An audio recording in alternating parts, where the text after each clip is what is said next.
Misy hira anankiray ty a tamin'ny mipetraka tany tanin'olona dia manana hira manana sioka zay ny malagasy rehetra manana sioka karazana signal signal fanaovana ka raha ohatra ka mampisalasala anao zany gasy sa tsy gasy dia ataonao le signal andrasa aloha ataovy ary aloha le signal hoe orangaty ka zay koa aragagako ianao ve ahoany miaraka tamin'ny paster zany tsika ny mandeha mivantana amin'ny télé sy radio e ka azavaina mako ay azavaina rehefa va ohatra marary be saika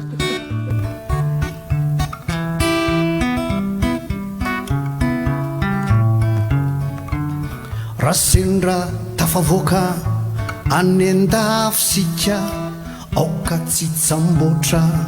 raha maheno sioka izy tsy hoe manompa tsy hoe miteny ratsy fa lasa ho azy kosa raha vao mahita gasy raha sendra tafavoaka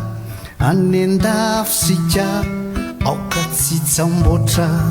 raha maheno sioka izy tsy hoe manompa tsy hoe miteny ratsy fa lasa ho azy kosa raha vao mahita gasy ratsy taizave ny gasy lasaty tsy kely tsy lehibe te tiririnity tsy le ilatsy vavy anaty ambasady hatramin'ny mpianakavy sioka mandeho azy izao no zava-misy hitatazana isika malagasy maro karazana raha mampisalasala gasy ovesatsy tsy maintsy mierika raha vo tiririnity izao no zava-misy hitatazana isika malagasy maro karazana raha mampisalasala gasy ovesatsy tsy maintsy mierika raha vo tiririnity valinitsikikely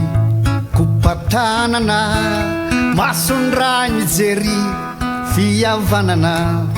raha tany edako tany ady be tsy vita fa mody lasa mami rehefa ty ampita nataoko ny ankety ny fanady adina avy aiza loatra lesy e fa tena mavarina ny Madagasikara rehefa ataonao sioka fa matarantsika nataoko ny ankety ny fanady adina avy aiza loatra lesy fa tena mavarina ny Madagasikara rehefa ataonao sioka fa matarantsika sioka mampiray ny tanin-drazana